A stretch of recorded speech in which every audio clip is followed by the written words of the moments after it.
It's been 4 years to the month since this happened. I was 36 at the time and had been with my wife Chrissy 35F for 15 years, married for 12. We lived a comfortable upper middle class life and had a 14-year-old daughter. I had two best friends that I had met in college. Eric and Mike. Eric 34M was married to Emily 30F and Mike 34M had gotten divorced from his wife that spring. Through us, Chrissy and Emily had become best friends as well. As a group of 3 couples we had been taking a week-long vacation every summer for a few years at this point. Everything was booked and ready when I broke my ankle 3 days before our travel date.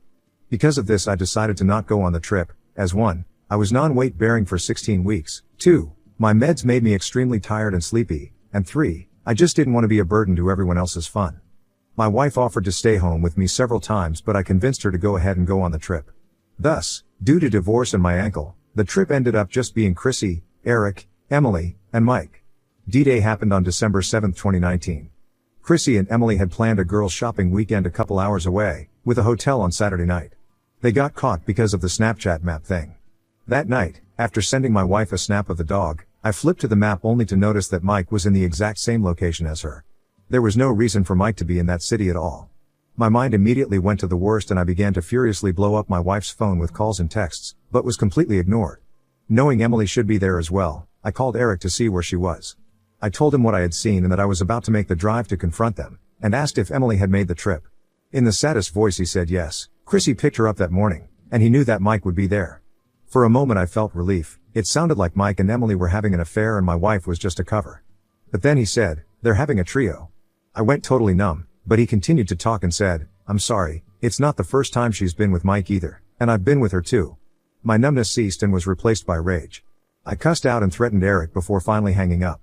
I had totally snapped, broke a few things around the house, screamed and cursed everyone. My daughter came out clearly afraid and concerned.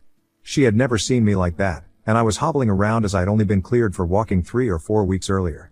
Upon seeing her I pulled it together, reassured her, apologized, told her everything was fine, and that I only freaked out because of a work thing. I'm sure she knew that was all. She isn't dumb. Once she went back to her room, I retreated to mine and called Eric.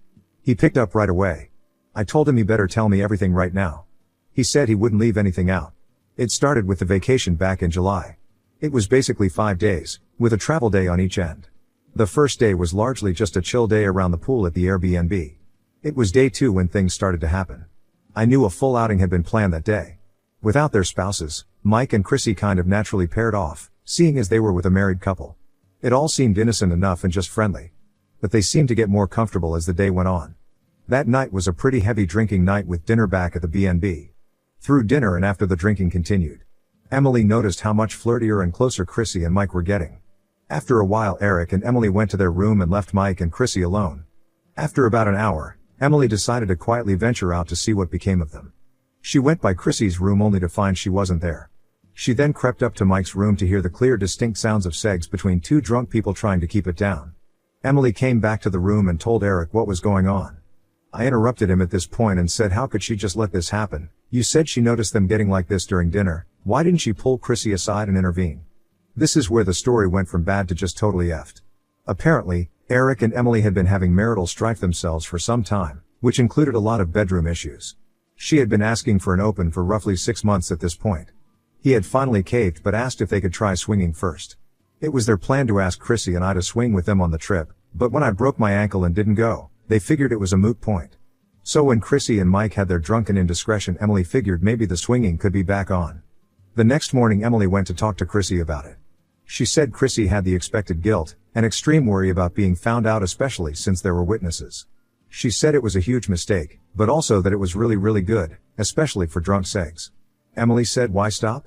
He just got divorced. You have been on edge because of work for a year now. We're on vacation and nothing came with you. Not your job, not Chuck. That's me, not Cora, our daughter. You left your whole life behind. Consider it a free week.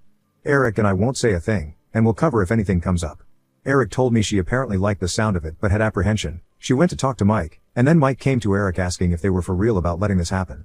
Eric said yes, he had been coached up by Emily as to what to say, and told him to just get it out over the next few days. You both deserve a real vacation from everything, and when we go back it all just goes back to normal and Chuck will never know. I was ready to throw up hearing this. The betrayal of my wife and my 2 closest friends hit like an anvil. My head was spinning. I was so angry and hurt at the same time. But I needed to know the whole deal. He said over the next 3 days they stuck to all the plans for the trip. I know this to be true because all the expected IG and Facebook posts went up. I kept getting included in the group snap from everyone, and Chrissy would call twice a day to check in, with intermittent texts throughout the day. I suspected absolutely nothing while back home recovering. Update 1. He said those last 3 days Mike and Chrissy basically acted like a newly dating couple. They made sure on outings that any pics/posts/snaps were innocent. But they held nothing back in terms of holding hands or kissing while out, and whenever they got back to the BNB it was almost always immediately to Mike's bed. They were not quiet about it, it was very evident what they were doing and for how long. He said on the 4th night they didn't even close the door. On the 5th day Emily enacted her plan. Eric doesn't know what was said but she got her to agree to the swap. Mike did say something to Eric, and Eric just said yeah it's what he wanted. It wasn't, but he had totally caved to Emily's pressure by this point. That night he was with Chrissy, he said they did have sex among other things, and he tried to get into it but was preoccupied knowing Emily was with Mike down the hall. He said Chrissy put on a good show but he knows she wasn't really satisfied. He said the part that really stung his ego was she went back to her room, while Emily spent the whole night with Mike.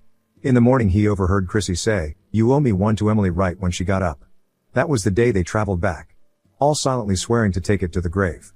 I remember Chrissy getting home and immediately coming to check on me and acting like she was so excited to see me. I realize now that she was doing what betrayed spouses call love bombing. This went on for weeks and I should have known something was up. We had a good relationship, but she was so attentive and caring and loving for several weeks upon return. I always thought it was just guilt from leaving me behind with my broken ankle and just feeling refreshed from the vacation. I guess it was really guilt from the cheating. Eric went on to say as soon as they got back from vacation Emily was dead set on the open relationship now. There was no other option. Eric agreed and they landed on some ground rules. First and foremost everything was to be all access. Messages, conversations, everything. I asked why the hell would he want all that if he hated the idea of her effing other guys? He said he asked for that because her first rule was no limits. He wanted to have a list of people who were no-go and she said no. This was about being open sexually and they couldn't do that if people were off limits. It was gonna be the same for both of them so he should be fine with it. If he wanted to try and F her sister he could, and she didn't want coworkers, exes, anyone off her list either. He agreed on the stipulation he knows everything, and has access to everything.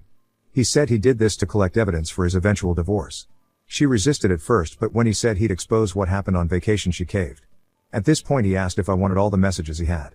The vast majority of stuff was his wife with other men. Coworkers, randoms, she had been busy. But there were plenty of messages between Chrissy and Emily. I picked up that Emily and Mike had started a regular affair about 4 months earlier. About 1 month ago the conversation of the trio started. That whole time after the vacation Chrissy had been really good to me, and seemed much happier than before.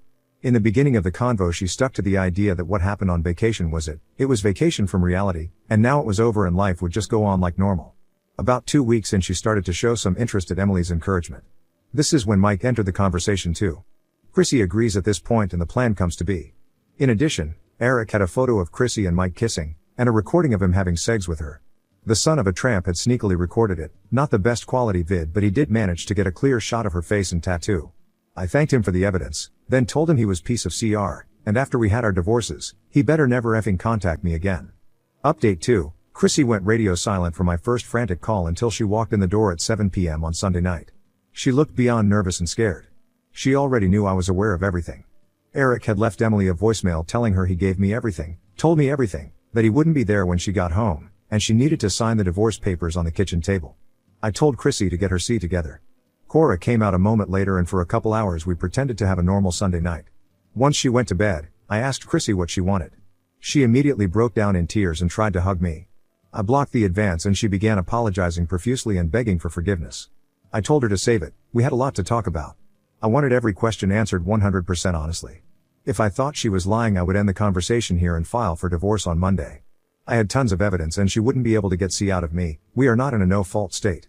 Then I pointed out that she didn't answer my question. I wanted to know what she wants. She said she wanted to show me how sorry she was, she wanted to work for forgiveness, and for us to work past this. I told her I didn't think that was possible, but would let her explain herself. I asked why she cheated in the first place. She said she had a lot of fun that day, was feeling good and relaxed. She hadn't felt that way in a long time. Work had been so stressful for so long. She let the moment, the drinks, take over and just went with it. She tried telling me how terrible she felt after but I cut her off. I wanted to know why she kept doing it. It was a totally honest answer. She wanted to and could. Yes, Emily did get in her head a bit, but also she justified it to herself by saying she had already cheated once. What was the difference at this point? The next part was hard to hear as she described what kind of things they did, as it was a total when in Rome thing. Some of it she hadn't done to me in years. I asked if she was unhappy in our relationship and she said no. She said we have a good marriage, she just wanted to feel wild, feel excited. We had gotten somewhat monotonous and this experience was exhilarating. Her plan had been to have this much sex with me, but when I didn't go she at first thought well that's out, but once it was available she let herself get taken by the moment. I then asked about the swapping. She said that was a huge mistake. Emily had talked to her about that on the last full day, and about how they were trying it, and she thought this was even better than Chrissy and I. Emily said it's perfect because she isn't even giving up Chuck, just Mike for one night. She knew Emily complained about sex with Eric and voiced that concern. Emily claimed Eric was doing a lot better in this department, but also kind of flipped the table saying she needed this badly too and since she was going to cover for Chrissy, this was a great way to repay her. I asked about the trio. Asked why she planned that.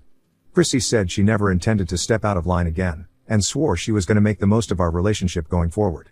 This would explain the weeks of love bombing upon her return. She had been talking with Emily like usual, and she just seemed like she was having the time of her life now that she was open. Chrissy admitted to being a little jealous. Emily had been with several men and Chrissy was living a bit vicariously through her.